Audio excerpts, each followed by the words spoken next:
11월 6일 KMA 뉴스브리핑입니다.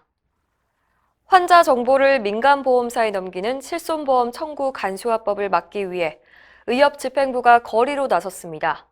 최대집 회장을 비롯한 협회 임원들은 5일 더불어민주당 고용진 의원의 사무소 앞에서 기자회견을 열고 고 의원이 발의한 보험업법 개정안을 철회하라고 촉구했습니다.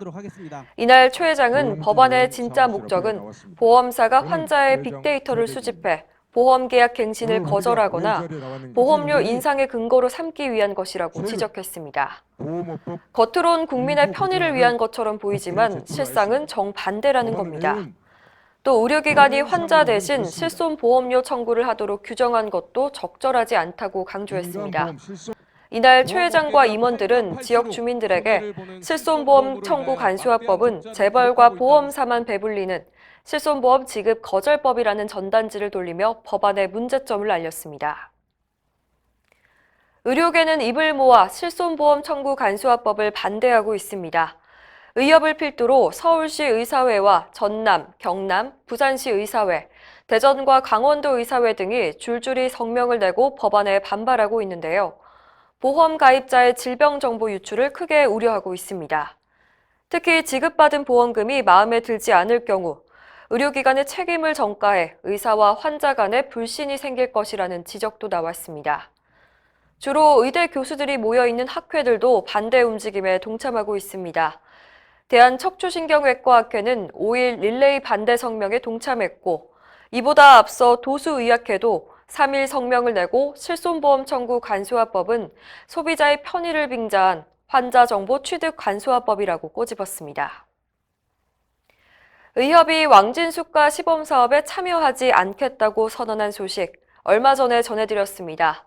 수가도 턱없이 낮고 왕진 사업을 병원급으로 확대하면 영세한 의원들이 피해를 볼 것이라는 우려인데요. 정부는 시범사업 참여 대상에 병원급은 포함시킬 계획이 없다고 확실히 선을 그었습니다.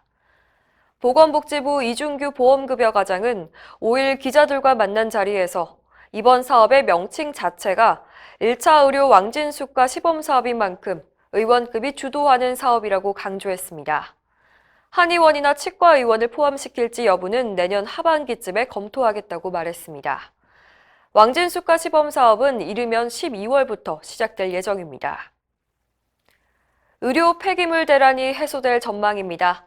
최근 국회 본회의에서 폐기물관리법 개정안이 통과됐는데요. 감염 위험성이 낮은 의료 폐기물은 전문 처리업자가 아닌 지정 폐기물 처리업자도 처리할 수 있도록 했습니다. 지난해 기준으로 의료 폐기물이 22만 6천 톤에 달하지만 소각장은 전국에 13곳에 불과한데요. 이번에 법이 바뀐 덕분에 의료 폐기물 처리에 숨통이 트일 것으로 기대됩니다. 개정안은 더불어민주당 전현희 의원이 대표 발의했습니다. 젊은 의사들이 특정 전문 과목을 기피하는 문제 많이 들어보셨을 텐데요. 예방의학과도 그중에 하나입니다. 그런데 여러 통계를 보면 예방의학과는 항상 전공의 충원율이 100%로 나와 있어서 좀 이상하다는 생각이 드는데요. 살짝 꼼수가 있어서 그렇습니다. 다른 과목과는 달리 예방의학과는 사후 정원제라는 게 적용이 되는데 실제로 뽑은 전공의 숫자를 그냥 정원으로 치는 방식입니다. 예를 들어 올해 1명을 뽑으면 정원도 1명이 되는 거라서 늘 충원율이 100%가 되는 겁니다. 그렇다면 사후 정원제를 적용하지 않은 실제 충원율은 얼마나 될까요? 최근 5년간 예방의학과 전공의 충원율은 20.8%에 불과합니다. 올해는 51명 정원에 9명밖에 지원하지 않았습니다. 대한전공의협의회는 메르스 같은 위기를 겪을 때마다 예방의학과 전문의 확보가 시급하다고 하면서 근본적인 처우 개선이나 지원책 마련은 전혀 없다고 지적했습니다. 이상으로 뉴스브리핑을 마칩니다. 자세한 사항은 의협신문을 참고하시길 바랍니다.